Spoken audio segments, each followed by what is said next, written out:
Hey, yeah, this is a quick little intro, I guess, to kind of explain what happened. So, I shot the TPS-TV episode you're about to watch and shot the whole thing. But for whatever reason, my camera I was using just fucking shut off right there. At the end, like I got all my review out except for this last little piece, and it cut it off. And I didn't realize it until I quit shooting.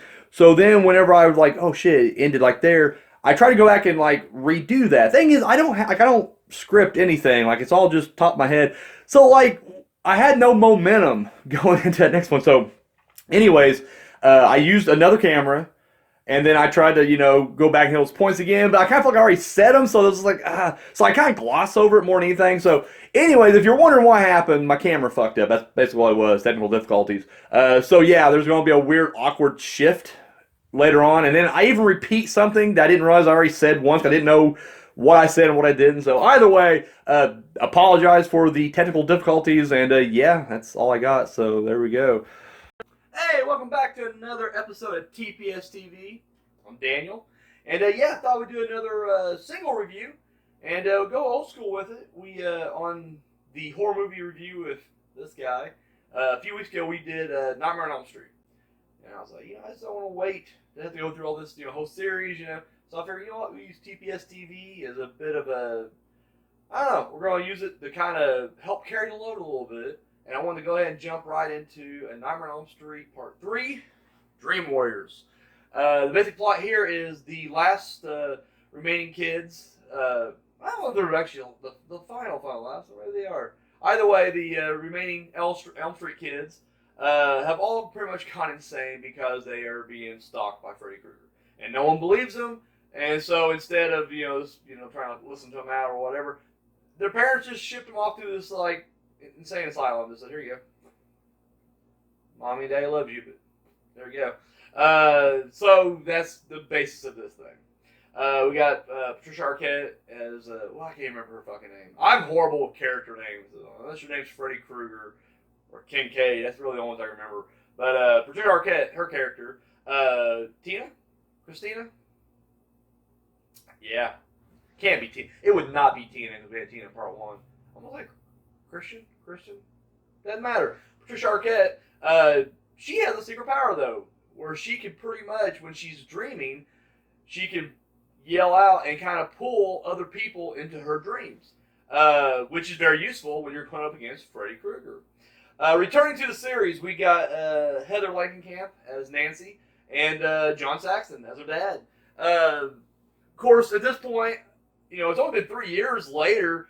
I guess we'll assume she was 18 in part 1, and then she went off to college for 3 years, came back, and got herself a pretty good gig as like a psychologist or something. What was she exactly? A dream specialist? I mean, she even said she was an intern, so I mean, it wasn't like she was a doctor, but enough skill to be an intern at your hometown psychiatric ward, I guess. Anyway, so but she comes back, and of course she's been taking the Hypnosil, and of course she won't dream, but she's trying to help out these other kids. This is the one that was, part 2, Wes Craven had nothing to do with. Part 3 rolls around, and he actually wrote the first draft, or first 2, I don't know how it worked out. But there's like 4 motherfuckers, including Frank Darabont, the dude who did the Green Mile and Shawshank, and The Mist, which is actually my favorite of all 3 of those. He wrote he's part of the writing team here. There's like fucking 4 fuckers who wrote this thing. Wrote the story anyways, and then 2 others went on from that 4 to do the screenplay, and then some dude named Chuck Russell, I guess. I don't know if he ever went on to do anything, but he directed. But Wes Craven definitely had a hand in this one, and it shows. They did what a sequel should do. They delve into the mythology. They look, they take the premise and build upon it. And the idea of giving Freddy Krueger a really good backstory. I love the backstory of Freddy Krueger. We'll get into that in a second. But then also adding more layers to the dreams themselves. Once again, Kristen, I think her name is Kristen. Sure, fuck. She has her dream abilities, but then everybody else can unlock certain things about themselves. Joey, I don't know what his power was. He can talk, I guess. Could he not talk in real life? I don't remember if he talks in part 4 or not. But anyways, he's mute this whole fucking movie, and then of course at the end when time comes, he yells it out. And it's like a sonic boom or whatever. Kincaid, strong, super strong in the dream world. The heroin addict is actually kind of a badass biker chick who knows ninja and has switchblades. The crippled kid can walk and he's a wizard. And then I'm trying to think. I know there's like someone else I'm leaving out there. Everybody has their own powers, point from me, and thus they become dream warriors. And this is makes for a pretty good foes against Freddy Krueger. My only complaint, I guess, is I really wish they would explore that a little more and maybe built up the Dream Warrior aspect. It's like you never really see him really square off with him. Like only a partial part of the group actually gets their shit together, and the rest of them get wiped out pretty quickly. I guess I really wish you would see more of them working as a unit throughout. But it is what it is, and it still works out really good. Just I guess a nitpick on my end would be that. John Saxon returns as the father, and he's an alcoholic now. And turns out that there's a psychiatrist that he's the head doctor overseeing all these kids, and he keeps seeing this nun. I'm not gonna lie, as a kid, for whatever reason, I can't explain it. Fear is irrational. As a kid, that nun creeped me out more than anything else. Like, forget Freddy Krueger and all these other things. Don't get me wrong, there's some Krueger shit in this one that gets under your skin as well, and I'll get to that. But the nun, for whatever reason, and she's good. She's a good, we find out later, it's his mom or whatever, but, like, she's there for good. But, dude, like, and her scenes are always, like, usually broad daylight, and she's just out in the distance, standing there, looking at you. And, yeah, it's like, that's some creepy shit right there. Then he looks up, she's gone. It's like, holy shit. But we get the backstory about how, when she was younger, she got locked into the insane asylum over the holiday weekend. They didn't know she was there, and she was gang raped hundreds of times. Even when they opened back up, they didn't know she was there, and she was just kind of hid away somewhere. And when they did finally find her, she was barely alive and pregnant. And, of course, there is the origins of Freddy Krueger, if you will, which I really did, dig that. And, of course, once again, her being a nun and has given her life to Christ, she has, stepped forward in spirit form to give advice and let them know what they need to do. In this one, they basically got to take the remains of Freddy Krueger, which are in the junkyard, which a drunk John Saxon finds. They were junkyard, and they were in it looks. It's an old catalog. I swear, it looks like the Christine from Christine. It looks like the Clone Fury, the trunk of that. But they popped the trunk open, and I thought it was kind of funny. They threw it in a trunk. I was like, would you not just bury it? Like, you're getting rid of these remains. Like, granted, like the odds of anybody finding are probably remote, but it's like that caddy wasn't that bad looking. It was crushed, but there could be a million people out there that's like, yeah, I'm restoring this other caddy. I need a back bumper. Oh, yeah, there's one right here. Perfect. What's in the trunk? Holy shit, bones. And we got to open up the investigation or whatever. But anyway, they pull them out. And then you got to lay them to rest. Put them in a little grave, sprinkle a little holy water on them, throw a cross, I guess, say some words. Boom. And it's supposed to get rid of him. Here, Nancy gets killed in Dream World. So does John Saxon. Gets killed in the real world. Because Freddy apparently can jump from the Dream World and activate cars and make them fall on you and shit, and then reanimate his old skeleton corpse and kill motherfuckers. I love he kills John Saxton, and then he fights the psychiatrist and knocks his ass out the shovel. He cuts him up a little bit too, but then he beats him with a shovel, and he throws 5 things of dirt on him.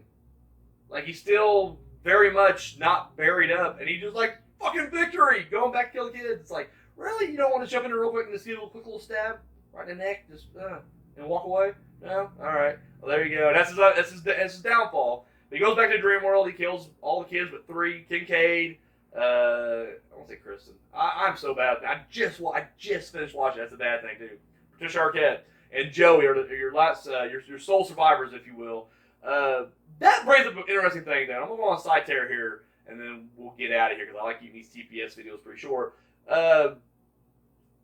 In the movie, it just happily ever after ends. With the exception of there's a little stinger at the end where, the psychiatrist is going to bed, and then the dollhouse that was made by Kristen kicks on, a light kicks on inside. It's like, oh shit, Freddy's not dead.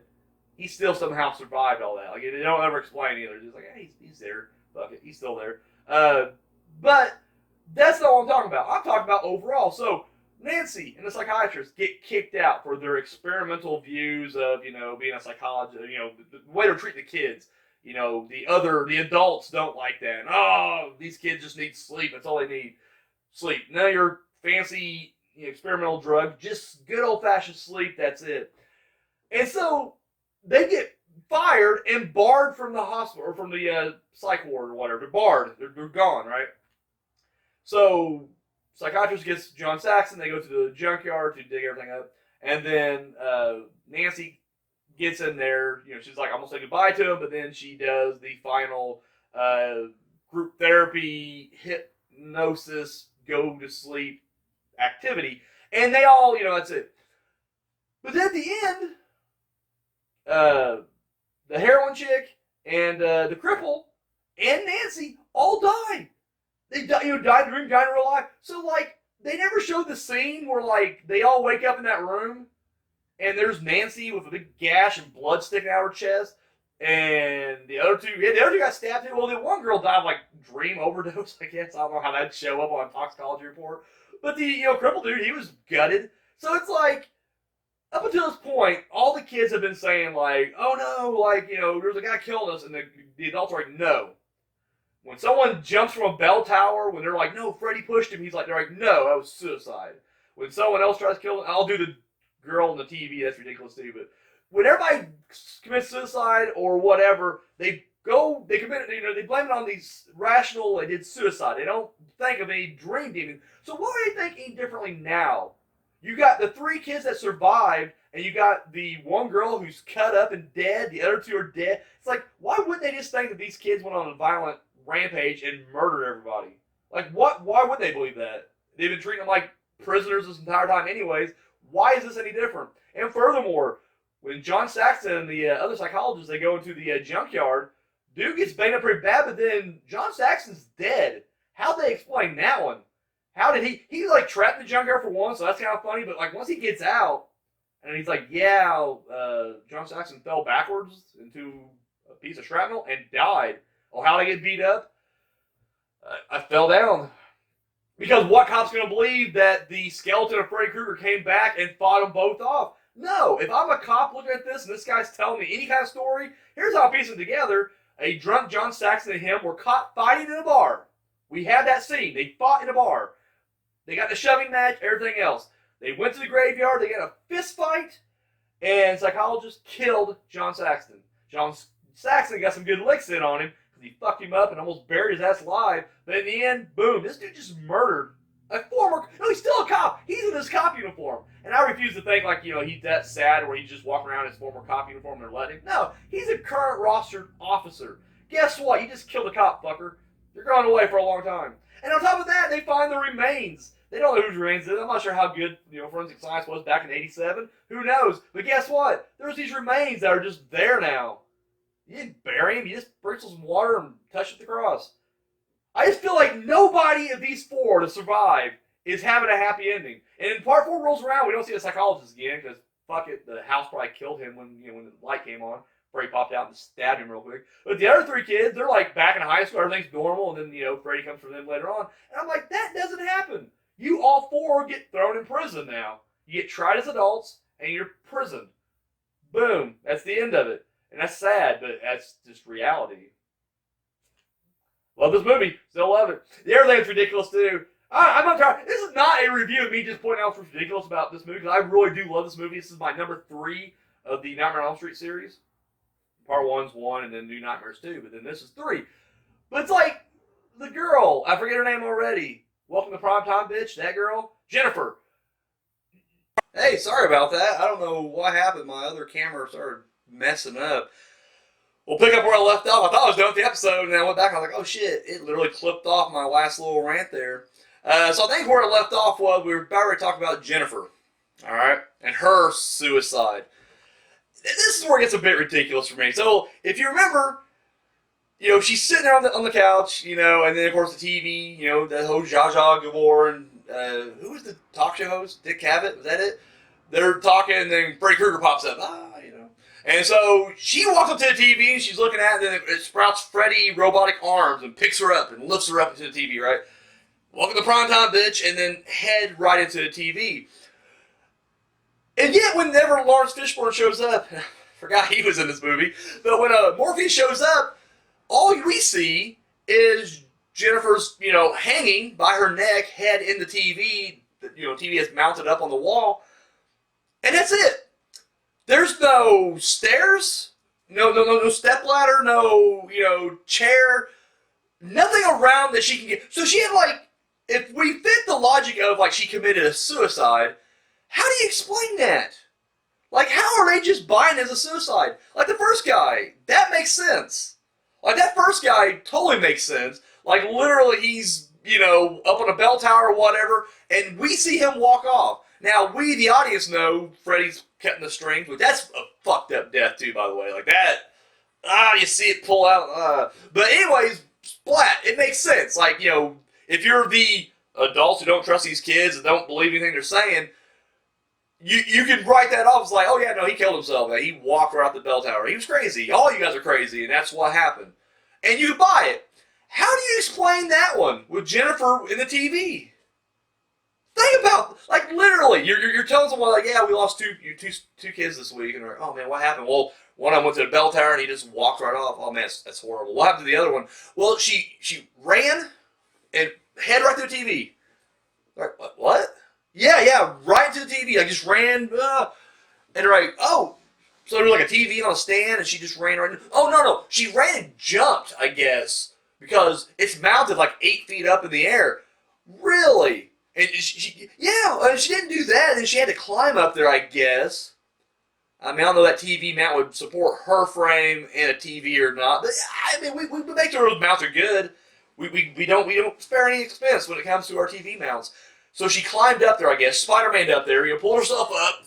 Oh, shit. And then, with the strength that I wouldn't even know how to possess, ram your head to TV on one shot. It had to be one shot. If she was just bouncing her head off the TV, because I don't know how tough that glass is, or how thick or whatever, but it's the 80s, it had to be thicker when the flat screens we have now, wouldn't they hear her? Because he heard as soon as Morpheus heard the crash, immediately showed up dead, hanging from the TV, head inside the TV. How it's still sticking up there? Whatever. But how do they just buy that this young teenage girl with enough strength to do that?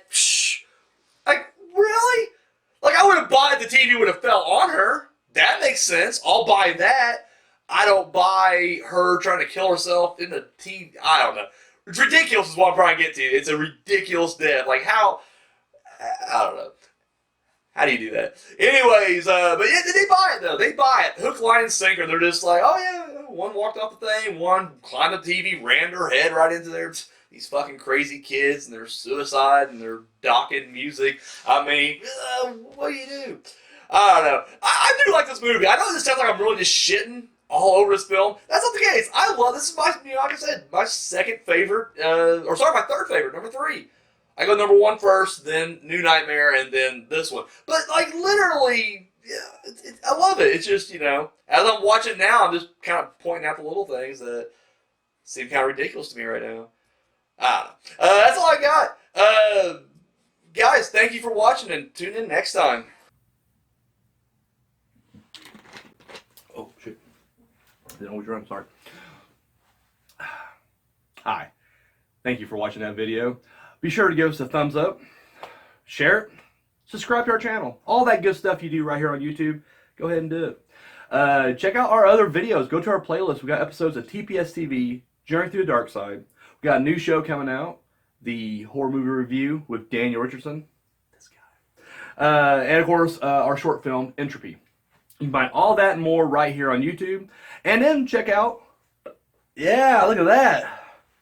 All of our social media right there. And we don't just, copy and paste the same post and put it on all. No, that's ridiculous. 3 different platforms, 3 different posts. The behind the scenes stuff you see on Twitter will not be the same stuff you see on Instagram. So there you go, right there. So be sure to give us a follow and a like on all that right there. Keep up to date. Have you seen Unspeakable Acts yet? No? Come on. Pick you up the DVD right now. Links over there. Oh, yeah. It's only $7. $3 shipping and handling.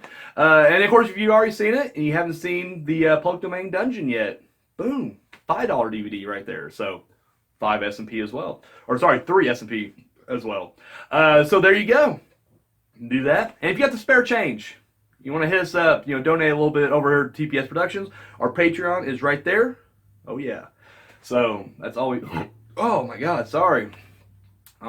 I'm getting fired, ain't I? God, that's all we got. Thank you for watching.